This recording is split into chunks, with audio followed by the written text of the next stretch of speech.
আপনারা যারা বিশৃঙ্খল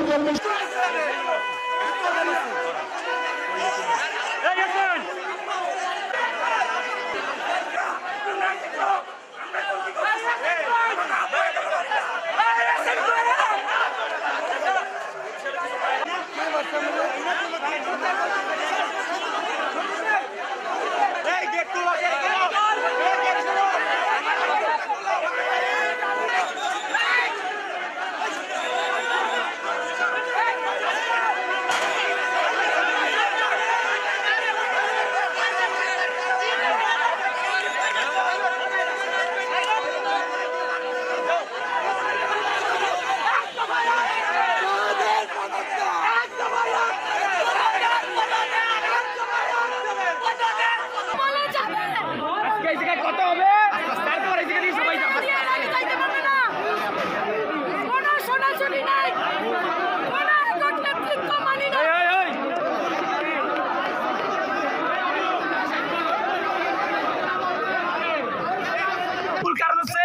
আজকে দেখছেন এই আন্দোলন প্রায় 7 মাস হয়ে গেছে, অথচ এই বরিশালে কোন নেতৃবৃন্দ আসছে আমাদের সাথে 5 মিনিট বসে কথা বলেন।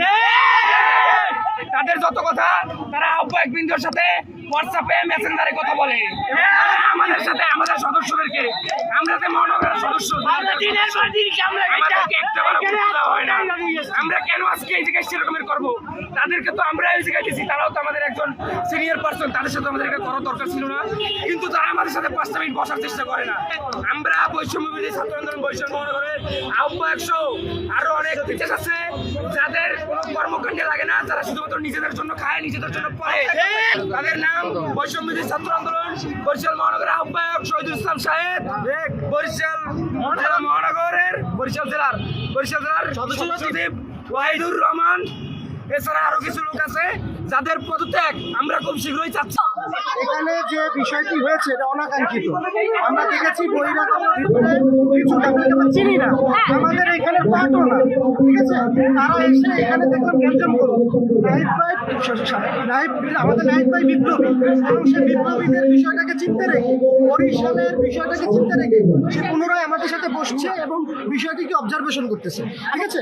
আসলে গ্যাঞ্জামটা যে কি নিয়ে শুরু হয়েছে, আমরা তো সবাই নাহিদ ভাইকে কেন্দ্র নিয়েই তো আমরা ছিলাম, কিন্তু কি নিয়ে যে ঘটনা ঘটলো, বহিরাগত কিছু ফলাফল, অবশ্যই ষড়যন্ত্র, অবশ্যই ষড়যন্ত্র হয়েছে।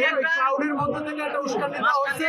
আমরা সাসপেক্ট করতেছি আমাদের দলের বাহির থেকে হয়তো কোনো একটা নির্দিষ্ট গ্রুপ এই কাজটা করছে, উস্কানি দিয়ে আমাদের ব্যক্তিগত যে আমাদের ইমেজটা এটা সংকটে ফেলানোর জন্য।